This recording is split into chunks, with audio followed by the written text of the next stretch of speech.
ex canciller Béjar, y algo que ha molestado incluso al mismo partido de gobierno. Recordemos lo que dijo el congresista Guillermo Bermejo horas antes, ¿no?, cuando la designación era todavía un rumor, ¿no? Espero sea una broma de mal gusto. Una persona alineada a la política injerencista de Estados Unidos no puede representar a un gobierno de izquierda.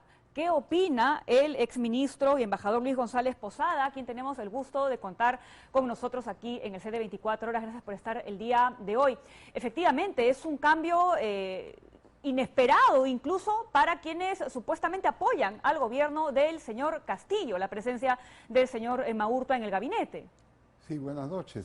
Yo entiendo que esa respuesta altisonante, agresiva de sectores del gobierno con el nombramiento del canciller Maurtua se obedecen a que él siempre ha tenido en sus manifestaciones públicas una línea muy clara de calificar a Maduro como un presidente ilegítimo, usurpador, violador de los derechos humanos.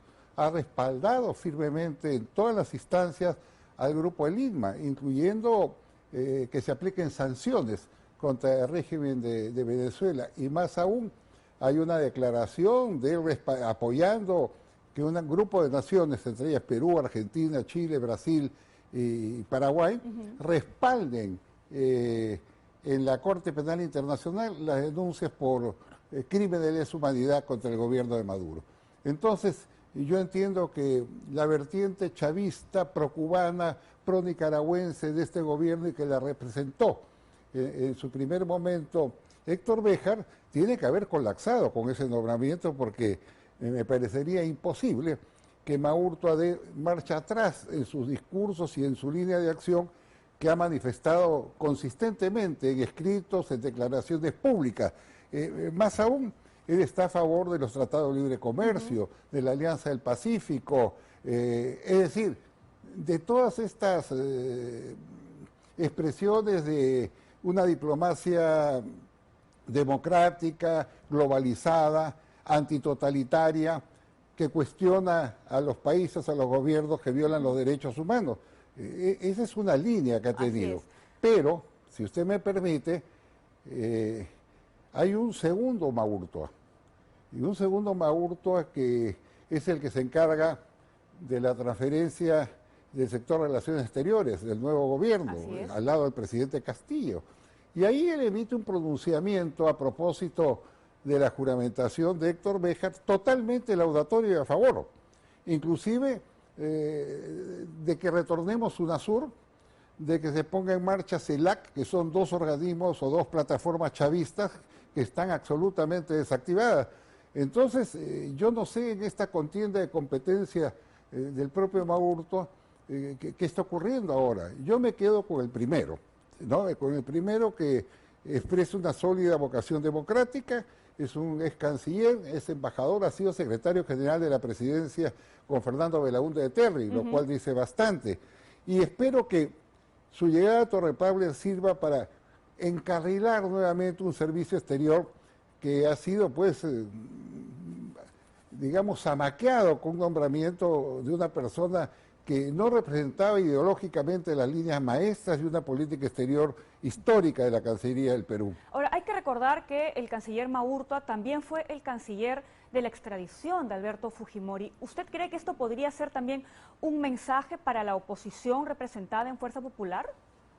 Yo más bien entendería que este podría ser un mensaje para el grupo de Vladimir Cerrón, de Perú Libre, porque ellos inclusive han manifestado su deseo de presidir, de asumir la Cancillería del Perú, y ellos son muy firmes en reiterar posiciones ultristas, ¿no?, a favor de regímenes dictatoriales como el de Venezuela, el de Cuba, el de Nicaragua. Y cuando llegó acá a hacer fanfarria Evo Morales, llegó a intervenir en asuntos de competencia interna del Perú con respaldo del Estado.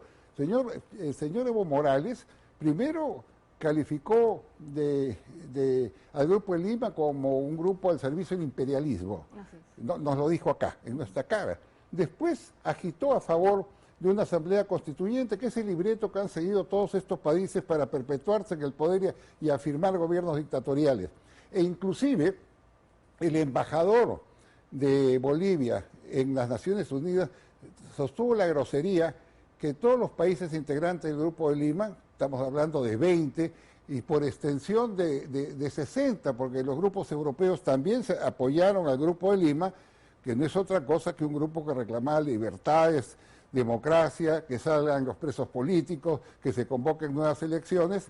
Entonces yo decía que en ese contexto del Grupo de Lima, yo veo, ampliado me refiero, yo veo que golpeó muy fuertemente al régimen de Maduro, lo arrinconó diplomáticamente, aunque no logró, como es evidente, los éxitos que todos hubiéramos esperado con la convocatoria de elecciones libres y debidamente garantizadas por algún organismo internacional o por veedores internacionales, ¿no?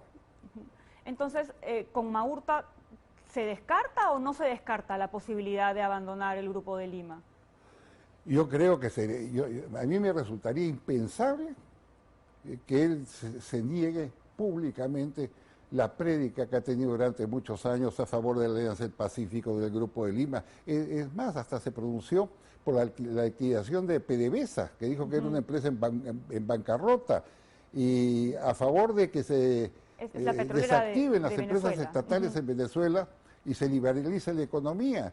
Ha sido muy duro manifestar su disconformidad con un régimen totalitario como el de Maduro, y señaló que el deber de las Américas, de todas las Américas, es luchar por la democracia. Yo espero, todos esperamos, que haga honor a sus expresiones y que ahora que llegue a la Cancillería comience por desactivar las bombitas que fueron dejando, ¿no? Entre ellas el retorno a UNASUR, que fue una de las promesas que hizo el exministro Béjar, y el impulso de CELAC, que es otra de las plataformas chavistas, y el retiro del Grupo de Lima, que espero que no ocurra, ¿no? Ahora hay una prioridad importante en este momento, ¿no? Que es el garantizar que aquellas vacunas que ya está en nuestro país, ¿no? Era algo que incluso ya se le venía reclamando desde el anterior gobierno, ¿no? Desde el exministro de Salud, ¿no? ¿Usted considera que el canciller Maurtua lo va a poner como primera prioridad? Yo no tengo evidencias, hablando ciertamente, ¿no?, que se haya producido un atraso por responsabilidad de la Cancillería, porque este debe ser un esfuerzo, o es un esfuerzo nacional que compromete al Ministerio de Relaciones Exteriores, de Salud, de Economía, de Salud, a todos los que forman parte de esta plataforma de defensa de la sanidad y de enfrentamiento al COVID-19, ¿no? Yo no tengo ninguna evidencia que se ha producido por, digamos, una descompensación de una la Cancillería, ¿no? Por la llegada de Béjar. Pero en todo caso, sí deben acentuarse las líneas de presión en todos los sectores para que vengan las vacunas cuanto antes, para que se inmunice la población y con ello que se salven muchas vidas, pero no solamente en ese nivel, sino que se compren cambios UCI, que se sigan activando plantas de oxígeno, porque de por medio está la vida de miles de peruanos. Ahora, de cara a lo que va a ocurrir el 26 en el Congreso de la República, la presencia del señor Maurtua logrará calmar un poco los ánimos y logrará inclinar la balanza a favor de una confianza, ¿o todavía usted considera que no es suficiente? Mire, son dos temas diferentes, ¿no? El nombramiento del canciller Maurtua yo creo que ha sido acertado, si se cumple la línea de su propia prédica. Pero otra cosa es la cuestión de confianza. Hay un gabinete desacreditado, con personas vinculadas al Movadef, que no dan la talla profesionalmente, con serios cuestionamientos. La política no es imposición, ¿no? La política es concertación, es escuchar a todas las partes, a la oposición parlamentaria, a los medios de comunicación, las observaciones de los ciudadanos. Usted no llega de presidente y dice, bueno, nombra a todas estas personas aunque no califiquen y ustedes tienen que aceptar. Eso no es así, eso no es así. Hay perfiles que son absolutamente incompatibles. Pero digamos que parte de la concertación podría haber sido eso, ¿no? Te cambio estos, pero me dejas estos. Bueno, es un alivio, por eso le digo, puede ser una señal, no estoy en condiciones de interpretarlo, pero hay ministros que no pueden seguir en el cargo. ¿Cómo explicaría usted que sigue en el cargo un ministro que juró y fue activo durante varios días mientras era fiscal, cuando hay una absoluta incompatibilidad constitucional para hacerlo. El ministro del Interior. Una palabra, no, ni la ex fiscal de la Nación, ha dicho ni la Junta de Justicia. que en la práctica él sigue siendo fiscal, porque hasta que la Junta no lo acepte, él sigue en teoría en funciones. Por eso, pues, hay todas estas cosas, pero hay un punto que yo considero importante y que quizás no se está destacando lo suficiente. Estamos en la oscuridad, en un país colapsado, con 1,5 millones de personas que han perdido el empleo y 200.000 que han muerto, al borde de una nueva ola que nos puede envolver y traer desolación y muerte. Y en esas circunstancias este gobierno va a cumplir un mes y no sabemos a dónde nos va a llevar, y yo entiendo que el gobierno no sabe a dónde va a ir, porque hasta el día de hoy desconocemos si está vigente o no el plan de gobierno inicial por el cual ganó la presidencia Castillo, porque pasó a la segunda vuelta, o si ha sido derogado. Entonces lo primero que debe hacer el presidente es decir, no, oiga, ¿está vigente este plan de gobierno o ha sido encajonado? ¿Qué vamos a hacer? El Perú necesita conocer hacia dónde los conducen, hacia dónde nos llevan.